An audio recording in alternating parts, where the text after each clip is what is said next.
کیا تم نے نہیں دیکھا کہ تمہارے رب نے ہاتھی والوں کے ساتھ کیا کیا؟ آئیں اس آیت کے پیچھے چھپا معجزہ جانتے ہیں۔ ایک ایسا لشکر خانہ کعبہ کی طرف بڑھ رہا تھا جسے کوئی روک نہیں سکتا، لیکن اللہ کا معجزہ پہلے ہی آسمانوں سے اتر چکا تھا۔ یمن کا حکمران ابراہہ ایک ایسا بادشاہ تھا جو اپنی طاقت، دولت اور شان و شوکت پر ناز کرتا تھا۔ اس نے بے مثال شاندار کلیسا تعمیر کروایا، اتنا اونچا کہ بادلوں کو چھو لے، اتنا خوبصورت کہ دیکھنے والا حیرت میں ڈوب جائے۔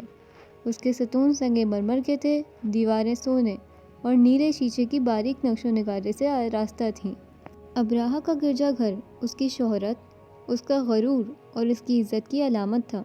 وہ چاہتا تھا کہ عرب کے لوگ خانہ کعبہ کو چھوڑ کر اس کے گرجا گھر کی طرف رخ کریں، مگر عرب کے لوگ تو صرف ایک ہی گھر سے محبت کرتے تھے، اور وہ ہے اللہ تعالیٰ کا گھر۔ کسی عرب نے رات کے اندھیرے میں اس گرجا گھر کی ایک طرف آگ لگا دی اور دوسری طرف نجاست پھیلا دی۔ جب ابراہہ کو یہ معلوم ہوا تو وہ غصے سے دیوانہ ہو گیا۔ اس نے کہا کہ میں کعبہ کو گرا دوں گا۔ اس نے ایک عظیم لشکر تیار کیا جس میں ہاتھی، فوج، سوار، سپاہی، سب کچھ تھا۔ لشکر کا سب سے بڑا ہاتھی محمود نہ صرف جسمانی طور پر باقی ہاتھیوں سے بڑا تھا، بلکہ اس کی قوت برداشت اور جنگی تربیت بھی غیر معمولی تھی۔ جب مکہ کے لوگوں کو یہ پتہ چلا کہ ہاتھیوں کا پورا لشکر ان کی طرف آ رہا ہے تو وہ لوگ گھبرا گئے، مگر ان کے سردار عبد المطلب وہ بہت ہی عقل مند انسان تھے۔ انہوں نے کہا کہ یہ گھر اللہ کا ہے اور اللہ ہی اپنے گھر کی حفاظت کرنے والا ہے۔ ابراہہ مکہ پہنچ گیا۔ ابراہہ کے سپاہیوں نے ان کے اونٹوں پر قبضہ کر لیا۔ عبد المطلب اس سے ملنے گئے۔ ابراہہ نے کہا کہ میں تمہارا کعبہ کو گرانے آیا ہوں۔ عبد المطلب نے جواب دیا، میں صرف اپنے اونٹوں کا مالک ہوں، اس گھر کا مالک اللہ ہے اور وہ اس کی حفاظت خود کرے گا۔ یہ بات سن کر ابراہہ خاموش ہو گیا۔ اگلے دن اس نے اپنے فوج کو حکم دیا کہ کعبہ کی طرف پیش قدمی کرو، مگر جب محمود کو کعبہ کی طرف موڑا گیا تو اس نے ایک قدم بھی آگے نہ بڑھایا۔ اس کو بائیں طرف لے جاتے تو چل پڑتا، کسی اور سمت لے جاتے تو چل پڑتا، مگر خانہ کعبہ کی طرف بالکل نہیں چلتا تھا۔ ابراہہ غصے میں پاگل ہو گیا۔ اچانک آسمان کی فضا بدلنے لگی، ہوا میں غیر معمولی سرسراہٹ محسوس ہونے لگی اور سپاہی اوپر دیکھتے ہی رہ گئے۔ آسمان پر چھوٹے چھوٹے پرندوں کے بے شمار جھنڈ نمودار ہوئے۔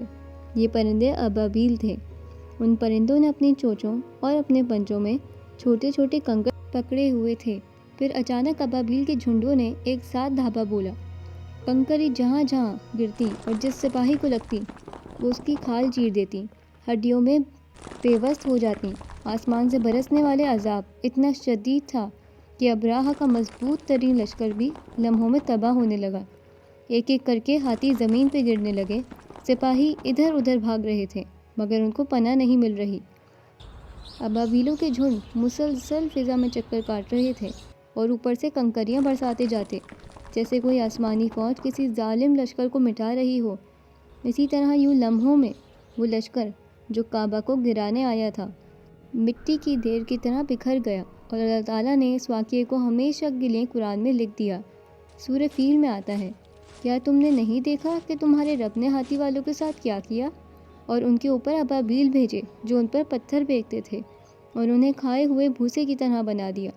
یہ واقعہ ہمیں سبق دیتا ہے کہ دنیا کا سب سے بڑا دشمن بھی اللہ کے فیصلے کے آگے کچھ نہیں کر سکتا، اور یہ معجزہ ہمیشہ کے لیے زندہ ہے، سورہ فیل میں محفوظ۔ اگر آپ کو ویڈیو اچھی لگی ہو تو لائک لازمی کریے گا، چینل کو سبسکرائب کریے گا اور کامنٹ بھی ضرور کریے گا۔